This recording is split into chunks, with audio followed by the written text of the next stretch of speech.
अध्याय 148 विध्वंस और पुनर्वास। 2। मेयर किसी किताब को उसके कवर से नहीं आंक रहा था, वो बस विश्वास नहीं कर पा रहा था। ये श्वान बहुत छोटा था, इस प्रभाव से उबरने में उसे काफी समय लगा। लियू यानरान शालीनता से उठी और मुस्कुराते हुए बोली, नमस्ते, मैं चेयरमैन ये की सचिव हूँ। चेयरमैन? ये डिंगलोंग कॉरपोरेशन के चेयरमैन हैं। आज यहाँ मौजूद सभी लोग जिनलिंग शाखा के उच्च अधिकारी हैं। डिंगलोंग कॉरपोरेशन का नाम सुनते ही मेयर ने लगभग अपनी जीभ काट ली। डिंगलोंग कॉरपोरेशन चीन की शीर्ष कंपनियों में से एक थी। इतनी बड़ी कंपनी का चेयरमैन वास्तव में एक छोटा लड़का था। ये अविश्वसनीय था।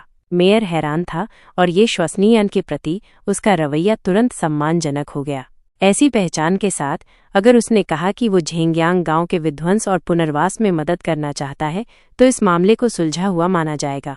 मेयर ने अपने दिल में दबी उत्तेजना को दबाया और ये श्वान से पूछा, चेयरमैन, आप इस बार झेंगयांग गांव क्यों आए? ये श्वान ने कुछ भी नहीं छिपाया और सीधे कहा, मैं झेंगयांग गांव को ध्वस्त और स्थानांतरित करने के लिए यहाँ हूँ। जब मेयर ने ये सुना तो वो तुरंत बहुत खुश हुआ। जैसा कि उम्मीद थी, जानकारी सटीक थी। अगर झेंगयांग गांव को ध्वस्त और स्थानांतरित किया जा सके तो ये बहुत अच्छा होगा। आखिरकार झेंगयांग गांव शहर का सबसे गरीब गांव था। इसके अलावा भौगोलिक परिस्थितियां अच्छी नहीं थीं। इतने वर्षों के निर्माण के बाद भी बाहर की सड़क पहले जैसी ही खराब थी। नतीजतन इतने वर्षों तक कोई भी डेवलपर जमीन हथियाने नहीं आया था और कोई भी अच्छे कृषि उत्पाद लेने नहीं आया था। अच्छी चीजें होने का क्या फायदा था? उन्हें बिल्कुल भी बाहर नहीं ले जाया जा सकता था। मेयर ने भी कई तरह से सोचने में मदद की। हालांकि जब थोक विक्रेताओं ने गांव के बाहर की सड़क देखी तो उन्होंने गांव के गेट में प्रवेश भी नहीं किया और वापस मुड़ गए। लोग गरीब होते जा रहे थे। उसने और गांव के नेताओं ने उन्हें बचाने के कई तरीके आजमाए थे, लेकिन कोई फायदा नहीं हुआ। ये बहुत अच्छा था। इस विध्वंस और पुनर्वास के साथ झेंगयांग गांव के ग्रामीण ऐसी कठिनाइयों से बच सकते थे। मेयर ने अपने सूखे होठों को चाटा और थोड़ा झुका। वो नहीं चाहता था कि उसकी आंखों में प्रत्याशा ये श्वान को डरा दे। आप क्या करने की योजना बना रहे हैं? ये श्वान ने कुछ देर सोचा और सीधे जवाब दिया, चलो भूमि अधिग्रहण और विध्वंस की सामान्य प्रक्रिया के अनुसार करते हैं। मैं लोगों को झेंगयांग गांव में ग्रामीणों के घरों को मापने के लिए व्यवस्थित करूंगा। जब समय आएगा तो मुआवजे के मानक की गणना घरों के क्षेत्रफल के अनुसार की जाएगी। मेयर सबसे ज्यादा जिस बारे में जानना चाहता था वह विशिष्ट विध्वंस मानक थे।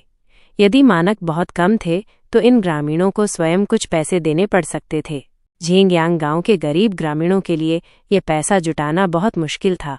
मेयर इस बार ये श्वान के साथ बातचीत करने और झेंगयांग गांव के ग्रामीणों के लिए अच्छे लाभ प्राप्त करने की कोशिश करने आया था। हालांकि वो ये भी जानता था कि ये बहुत मुश्किल था। इतनी खराब भौगोलिक स्थिति में ये पहले से ही एक अच्छी बात थी कि कोई जमीन हथियाने को तैयार था। वो ये अपनी भूमि के साथ कैसे बातचीत कर सकता था? यह वास्तव में बहुत मुश्किल था।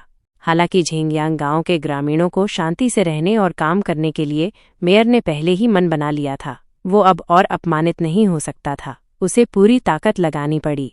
किसी अधिक विशिष्ट योजना के बारे में क्या आपके पास फिलहाल कोई विचार है? मेयर ने सीधे पूछा।